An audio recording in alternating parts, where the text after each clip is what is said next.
तो चलो तुम लोग को ना आज हम लोग एक प्रमेय बताते जिसका नाम है कोण कोण कोण समरूपता। अब कोण कोण कोण समरूपता, यहाँ 3 वो कोण लिखा हुआ है, कोण कोण कोण। इसका मतलब ये है कि कोई भी त्रिभुज में कै वो कोण होता है, 3 वो कोण होता है। तो इसीलिए यहाँ दिया है कोण कोण कोण।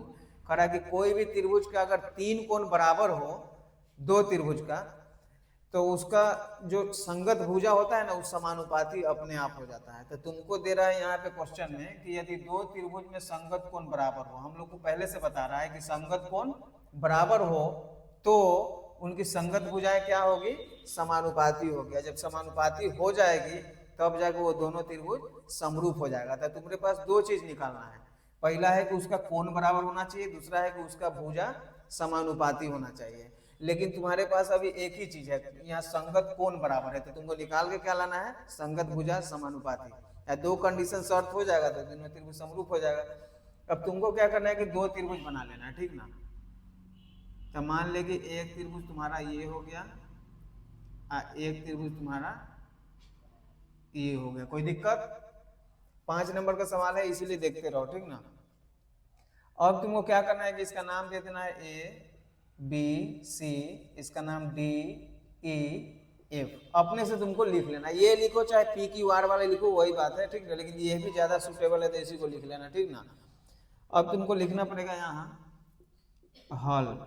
हम लोग लिखेंगे त्रिभुज ए बी सी और त्रिभुज डी ई एफ में, इतना तुमको लिख लेना है। लिख ली, उसके बाद क्या करेंगे कि कह रहा है कि इसका संगत कोण बराबर है, तो संगत संगत देखना है। जैसे लेफ्ट वाला है तो लेफ्ट वाला को देखेंगे, राइट वाला है तो राइट वाला को। जैसे देखो यहाँ ऊपर में ए देखना है तो इसका ऊपर में कौन है, डी है, तो ये दोनों संगत हुआ। तो लिखेंगे कोण ए बराबर कोण डी, ए को तुम्हारा संगत मिल गया हुआ है। अब दूसरा देखेंगे, जैसे बी देखोगे नीचे वाला कॉर्नर पे लेफ्ट में है, तो इधर देखेंगे ई नीचे वाला को है ना दोनों, तो लिखेंगे हम लोग बी बराबर कोण, ऐसे देते इसी का नाम कोण है, तो कोण बी बराबर कोण ई, ठीक ना। तथा और देखेंगे कि सी को देखेंगे राइट साइड में नीचे है, तो यहाँ सी एफ को देखेंगे राइट साइड में नीचे है, तो लिखेंगे कोण सी बराबर कोण एफ। इतना तुमको लिख लेना, ठीक। जब इतना लिख लोगी तो उसके बाद लिखेंगे तो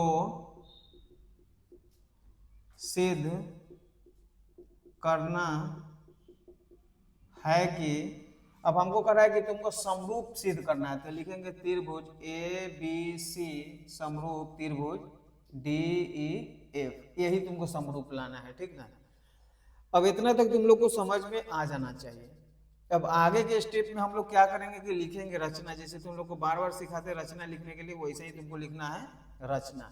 अब रचना में क्या करना है कि एक डी ई एफ में ना हम लोग एक रेखा ऐसे खींचेंगे जिसका नाम यहाँ पे पी दे देंगे, यहाँ क्यू दे देंगे, या और भी कुछ लिख सकते हैं उसकी जगह पी क्यू की जगह पर।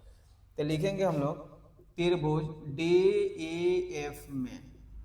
अब डी ई एफ में हमको करना क्या है कि ये जो डीपी है ना, डीपी ये वाला एगो हो गया छोटा भुजा यहाँ डीपी, उसको ए बी के बराबर करना है। तो लिखेंगे हम लोग डीपी बराबर ए बी। कोई दिक्कत? अब इनने जो जब ये इसके बराबर हो गया तो ये वाला इसके बराबर होगा ना, तो डी क्यू बराबर क्या होगा, ए सी। तो लिखेंगे डी क्यू बराबर ए सी। इसके बाद तुमको क्या करना है कि ये जो पी क्यू है ना, उसके बाद लिखेंगे तथा पी क्यू को मिलाया। इतना तुमको लिख लेना है, लिख ले। अब उसके बाद हम लोग चलेंगे परमाण। अब परमाण में तुमको लिखना क्या है कि एक त्रिभुज एबीसी लिखना है, एक त्रिभुज डी पी क्यू लिखना है। तो लिखेंगे त्रिभुज ए बी सी और त्रिभुज डी पी क्यू में। समझ में पूरा पूरा आना चाहिए, आ रहा है ना। अब तुमको क्या करना है कि एबीसी और डीपीक्यू में देखेंगे कौन एक जैसा क्या मिल रहा है। तो तुमको पहले लिखना होगा कि जो ए यहाँ पे है वही यहाँ पे डी है ना। तो तुमको लिखना होगा कोण ए बराबर कोण डी। एक चीज तो तुम्हारा ये हो गया। उसके बाद क्या करेंगे कि ए बी जो है ना वो डीपी के बराबर हम लोग माने हुए हैं, मतलब ए बी जो है वो डीपी के बराबर है। तो लिखेंगे हम लोग ए बी बराबर डीपी, ठीक। कहाँ से हम लोग लिखे हैं, तो रचना से, मतलब जो माने हुए हैं वहीं से इसको लाए हैं। दूसरा AC है वो किसके बराबर है, डी क्यू के, तो लिखेंगे ए सी बराबर डी क्यू। ये भी कहाँ से लाए हैं? रचना से। ठीक, अब इसमें नियम ये होता है कि अगर दो कंडीशन, दो शर्त आता है ना तो त्रिभुज समरूप होता है, लेकिन अगर तीन शर्त आ जाए तो त्रिभुज सर्वांगसम हो जाता है।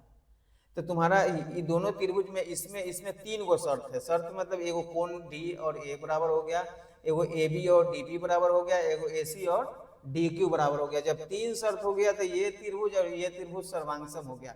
सर्वांगसम का मतलब इसका अंग अंग दोनों का बराबर होना चाहिए। ठीक ना, जैसे ई भुजा का 5 सेंटीमीटर लंबाई है, इसका भी 5, इसका भी 6, तो इसका मतलब सेम टू सेम होगा, समझाना। हाँ, जितना इसका क्षेत्रफल उतना, जितना कोण इसका उतना ही कोण इसका, तो सब बराबर। तो तुमको लिखना होगा यहाँ पे, इसीलिए त्रिभुज ए बी सी सर्वांगसम मतलब पहले वो बराबर और फिर उसका अंग अंग बराबर और एक जैसा फिगर, तो इसी का यही चिन्ह है। ठीक ना, तो त्रिभुज ए बी सी सर्वांगसम त्रिभुज डी पी क्यू, इतना हो गया।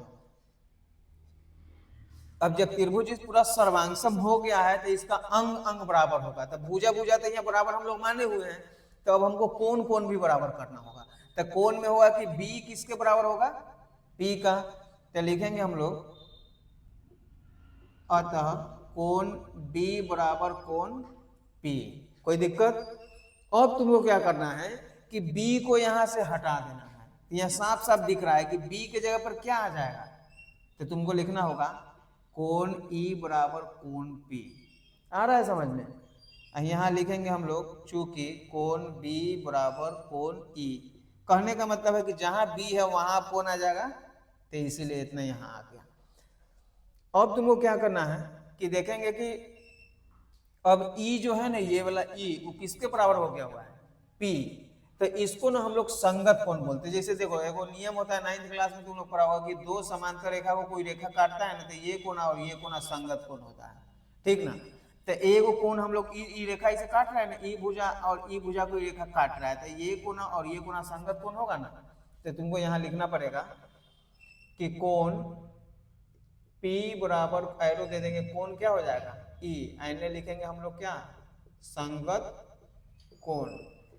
अब जब समांतर रेखा होता है तो संगत कोण होता है, और जब संगत कोण होगा तो दोनों रेखा समांतर हो जाएगा। तो लिखेंगे हम लोग, इसीलिए PQ समानांतर हो जाएगा EF। बात समझ रहे हो ना? अगर संगत कोण है तो समांतर हो जाएगा, अगर समांतर रहेगा तो उसका संगत कोण बराबर हो जाएगा। यही नियम है, समझ रहे हैं ना? अब जब समानांतर हो गया तो एगो थेल्स का विलोम से चला है ना, थेल्स प्रमेय से, AD बटा DB AE बटा EC। तो AD के जगह पर ना तुमको क्या लिखना है? DP। ठीक, DB के जगह पर ना छोटा त्रिभुज है उसको हम लोग DE लिख देंगे सीधा। ठीक ना, तो DP बटा में क्या हो जाएगा? DE। अब दूसरा जब हम लोग चलेंगे इधर तो एगो हो जाएगा DQ, एगो हो जाएगा DF। तो लिखेंगे हम लोग DQ बटा में क्या हो जाएगा? DF। ठीक, इतना हो गया। उसके बाद तुमको क्या करना है कि DP के जगह पर अब चेंज कर देना है। अब DP के जगह पर देखो तुम्हारे पास इसमें कहीं है क्या? कितना है? AB, तो तुमको लिखना होगा AB। बात समझ में आ रहा है ना? अब DE के जगह पर क्या लिखेंगे? तो DE लिखेंगे। अब हम लोग को समानुपाती करना है तो AB बटा DE करना है ना, तो देखो एगो आ गया AB बटा DE। अब DQ को हटा देंगे, तो जब DQ को हटाएंगे यहाँ से तो उसके जगह पर क्या आएगा? तो लिखेंगे बराबर में AC बटा में क्या हो जाएगा? DF। हो गया। अब तुमको क्या करना है कि इसको मान लेना है समीकरण 1। ठीक, अब हम लोग लिखेंगे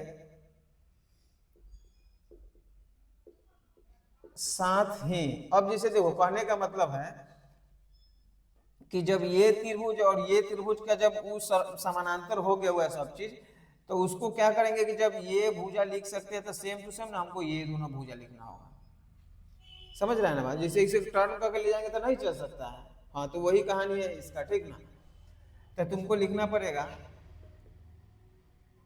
AB बटा में हो जाएगा तुमको DE। अब बराबर, अब हमको लिखना पड़ेगा ये जो BC है उसको क्या लिखेंगे? BC बटा में क्या हो जाएगा? EF।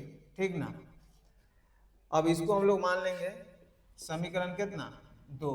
अब लिखेंगे हम लोग समीकरण 1 और कैसे? 2 से। अब एक में और दो में, ये दोनों में देखेंगे दोनों एक जैसा है ना, तो उसमें से कोई ए को लिखना है, तो लिखेंगे हम लोग ए डी बटा में कथे डी बी। अब इसके बाद क्या है, ये वाला इसको लिखना है, इसके बाद हम लोग बी सी पर आते हैं, तो लिखेंगे हम लोग बी सी बटा में क्या ई एफ, अब बराबर में ये वाला को लिखना है, तो क्या हो जाएगा ए सी बटा में क्या होगा डी एफ। अब तुम खुद देख लो कि हमारा पास दो त्रिभुज है, एगो ए बी सी, एगो डी ई एफ।